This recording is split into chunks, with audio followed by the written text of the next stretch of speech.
और अब जानकारी आपको कोविड से जुड़ी हुई देते हैं, क्योंकि प्रदेश में लगातार कोविड पैर पसार रहा है और 30 कोविड पॉजिटिव मरीज देश भर में आए हैं। देखिए, अब तक का आंकड़ा चौंकाने वाला है। 203 मरीज हो चुके हैं, एक की जान चली गई है। जयपुर में आंकड़ा 129 पहुंच चुका है। उदयपुर की बात करें तो वहां पर 22 कोरोना पॉजिटिव मरीज पाए गए हैं। प्रदेश के स्वास्थ्य विभाग ने कोविड से जुड़ा अपडेट जो है वो जारी किया है और ये हैरान करने वाला है, क्योंकि लगातार कोविड के मरीज बढ़ते जा रहे हैं। जयपुर में 129 हुए हैं। और चलिए इसी के साथ फिलहाल हुए नजर आएंगे। शाम 5 बजे समय बताया जा रहा है जब सीएमआर पर यह हाई लेवल मीटिंग होगी। आर्थिक संसाधनों को बढ़ाने की रणनीतियों पर चर्चा की जाएगी। तो राजस्थान का राजस्व कैसे बढ़े, इसको लेकर मेन फोकस आज 5 बजे जो मीटिंग सीएमआर में होनी है उसको सीएम खुद लीड करेंगे। साथ ही बड़े हाई लेवल मीटिंगें बताई जा रही है। देखिए, कौन कौन से बिंदु पर चर्चा की जाएगी वो भी महत्वपूर्ण होगा, और क्योंकि प्रदेश के राजस्व कैसे बढ़ाया जाए, किस तरीके से अर्थव्यवस्था को गति दी जाए, किस तरीके से जो खास करके पर्यटन की बात करें या फिर अन्य क्षेत्रों की बात करें उनमें किस तरीके से बढ़ावा दिया जाए ताकि उनके जरिए प्रदेश का राजस्व जो है वो बढ़ सके। संभवतः इन सभी मुद्दों पर चर्चा की जाएगी। हालांकि मीटिंग के बाद क्लियर हो पाएगा कि बैठक में किन किन बिंदुओं पर विशेष तौर पर चर्चा की गई है। और प्रदेश में आज होने वाले उपचुनाव की तैयारियां पूरी कर ली गई हैं। 12 जिलों में आज उपचुनाव होने हैं और इन सभी जिलों में प्रशासनिक अधिकारियों की मौजूदगी में चुनाव से जुड़ी तैयारियों को अंतिम रूप दिया गया। इन सभी जिलों में एसडीएम कार्यालय परिसर में पोलिंग पार्टियों के मतदान को लेकर अंतिम ट्रेनिंग दी गई है, जिसके बाद उन्हें संबंधित मतदान केंद्रों के लिए रवाना किया जाएगा। झुंझुनू, कोटा, नागौर, सीकर में वोटिंग होनी है। 12 ऐसे जिले हैं जहां पर उपचुनाव होना है। पोलिंग पार्टियों को रवाना कर दिया गया है। महत्वपूर्ण जानकारी आपके टेलीविजन स्क्रीन पर है।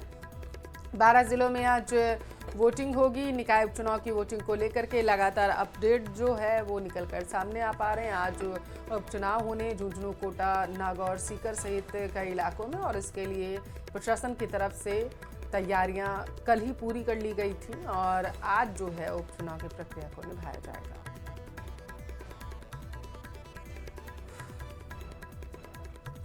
कुल 12 जिले ऐसे हैं जहां पर निकाय उपचुनाव की वोटिंग होनी है। 12 धौलपुर, हनुमानगढ़, झालावाड़, जोधपुर, झुंझुनू, कोटा, नागौर, सीकर, श्री गंगानगर, कोटपुती, सीकर, नागौर और सलुम्बर, ये 12 ऐसे जिले हैं जहां पर निकाय उपचुनाव की वोटिंग होनी है। 12 जिलों के लिए पूरी जो तैयारियां हैं वो चाक चौबंद है और पोलिंग पार्टियों को मतदान केंद्र पर रवाना कर दिया गया है। सुबह 7 बजे से लेकर शाम के 5 बजे तक समय बताया जा रहा है जब मतदाता अपने मताधिकार का प्रयोग करके मतदान केंद्रों पर जाकर मतदान कर सकेंगे। देखिए, निकाय चुनाव को लेकर काफी ज्यादा सियासत भी देखने को मिली। कांग्रेस लगातार बीजेपी पर हमलावर हुई, लेकिन इन सब के बीच में, इन सब अटकलों के बीच में आज निकाय उपचुनाव की वोटिंग प्रक्रिया शुरू हो रही है। आप तस्वीरें देख रहे हैं। देखिए किस तरह से निकाय चुनाव के लिए मतदान केंद्रों पर जाने के लिए तैयार है। ज्यादा और जानकारी के साथ संवाददाता अरबाज, सभी सियासी अटकलों के बीच में आज निकाय उपचुनाव की वोटिंग, क्या कुछ तैयारियां हैं और क्या महत्व? जी बिल्कुल, देखिए राजस्थान में ये जो निकाय उपचुनाव है इसके अंदर जो तैयारियां हैं पहले जैसे ऑपरेशन शेड्यूल हुआ था, बीच में इसे स्थगित भी किया जाएगा, लेकिन इसके बाद में फिर वापस से इसे वापस अपने समय पर कराने के लिए आदेश जारी कर दिए गए थे और तैयारियां पूरी पहले ही कर ली के अंदर। और जो तैयारियां निर्वाचन अधिकारी हैं जिनके क्षेत्र में यहाँ पर वोटिंग होनी है उन्हें उससे हुआ है। और फिलहाल जो पॉलिटिकल एंगल से देखा जाए तो सभी बहुत शुक्रिया अरबाज, नजर बना रखिएगा महत्वपूर्ण जानकारी साझा करने के लिए।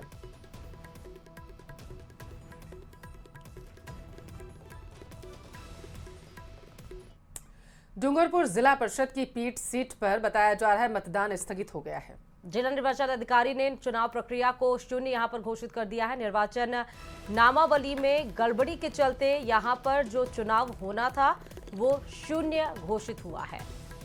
अब आपको बता दें कि कांग्रेस उम्मीदवार ने जिला निर्वाचन अधिकारी से दरअसल शिकायत की थी।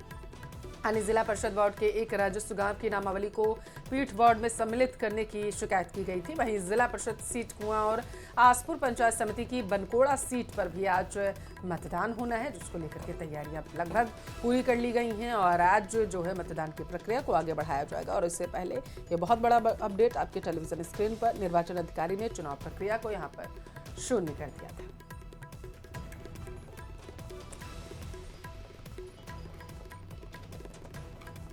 और चलिए खबरों में आगे बढ़ते हुए बताते चले कि सपोटरा पंचायत समिति के वार्ड मेंबर का उपचुनाव आज है और वार्ड नंबर 15 के लिए ये उपचुनाव हो रहा है।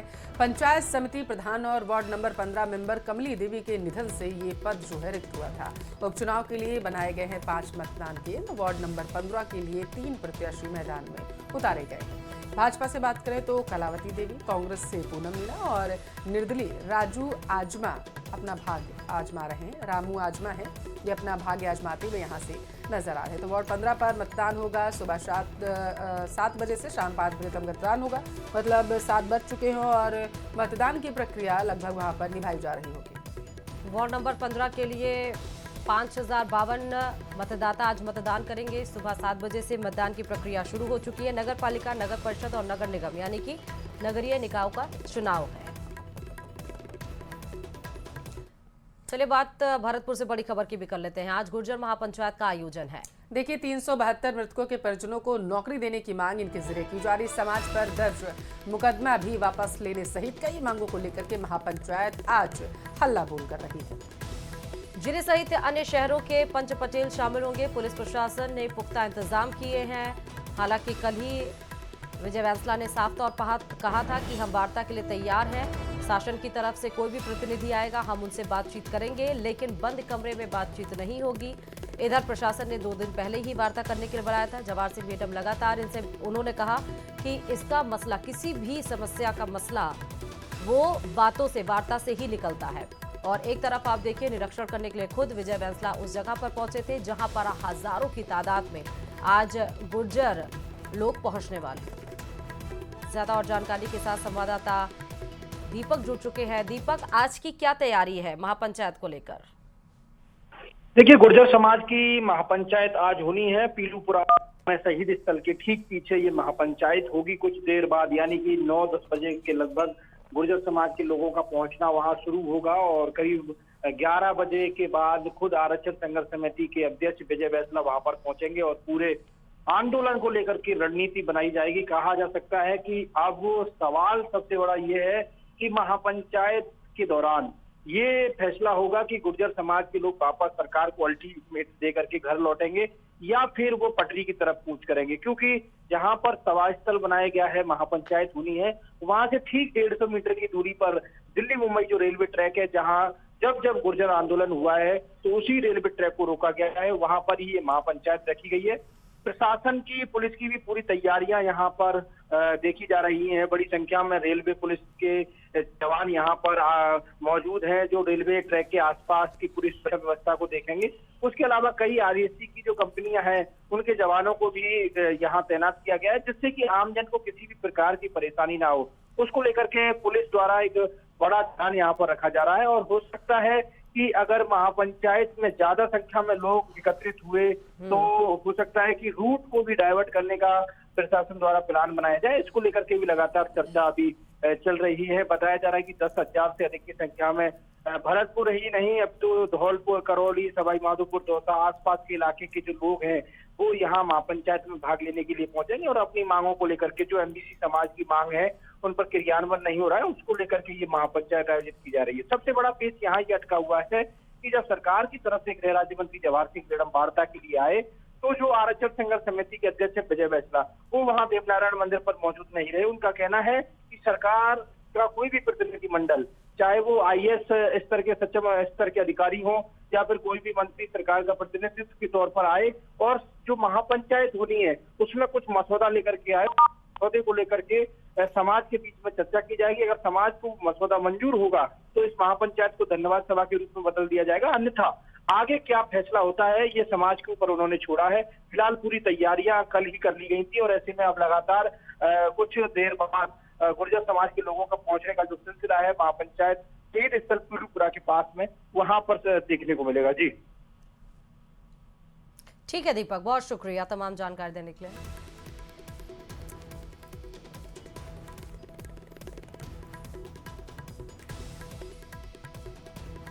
आज का दिन बेहद महत्वपूर्ण है, खास करके अगर गुर्जर समाज की बात करें, क्योंकि आज महापंचायत यहां पर होनी है।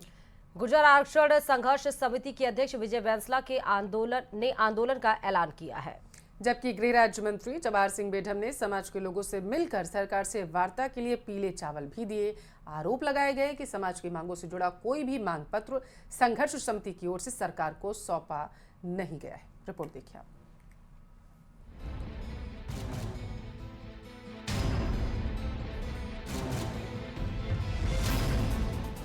बेढम और बैंसला दूर दूर, गुर्जर महापंचायत पर जंग,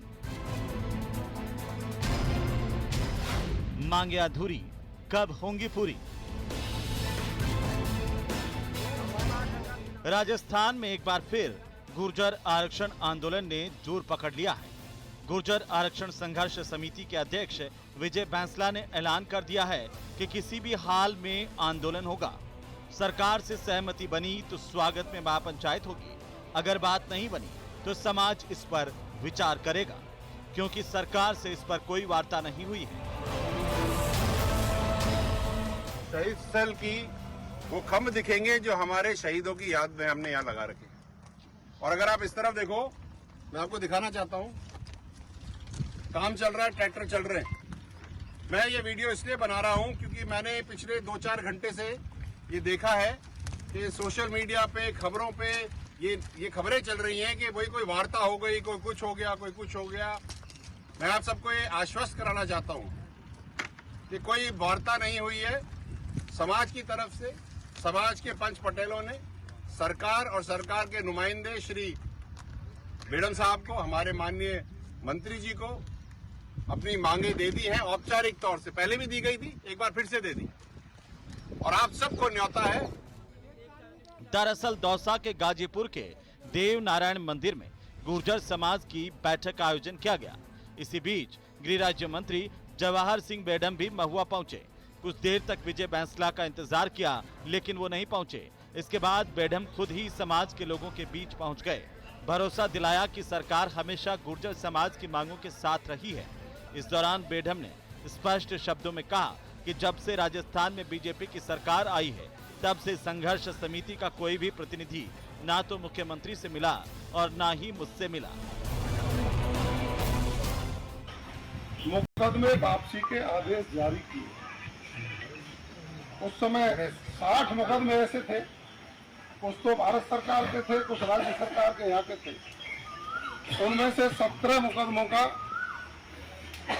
मेरी कलम से हुआ, 43 बचे, 5 का फिर हुआ, 38 बचे, उनकी कलेक्टरों से रिपोर्ट मांगी, 16 का निर्णय और हुआ। बाकी जो है रिपोर्ट्स आ रही है, सतत प्रक्रिया। जब मैं बैठा हूं तो कर रही है, ये एक प्रक्रिया है। तो वहीं जोधपुर में गुर्जर महापंचायत को लेकर केंद्रीय मंत्री गजेंद्र सिंह शेखावत का बयान भी सामने आया। केंद्रीय मंत्री ने जल्द समाधान का भरोसा दिलाया। आरक्षण को लेकर सरकार उनके साथ में वार्ता कर रही है। मुझे लगता है निश्चित ही शीघ्र ही वार्ता करके इसका निष्कर्ष निकल जाएगा। दरअसल रविवार को पीलूपुरा में गुर्जर महापंचायत होनी है, जिसमें आरक्षण समेत कई मुद्दों की मांग की जाएगी।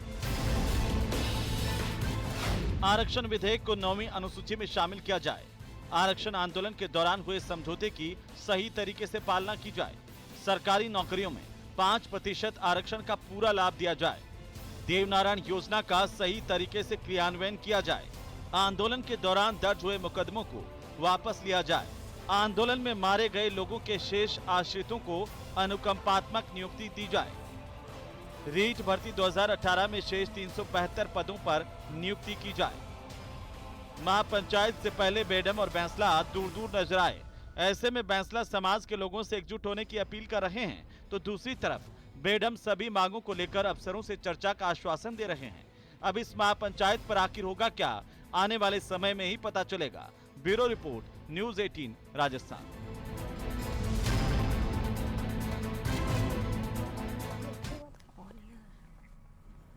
शिक्षा मंत्री मदन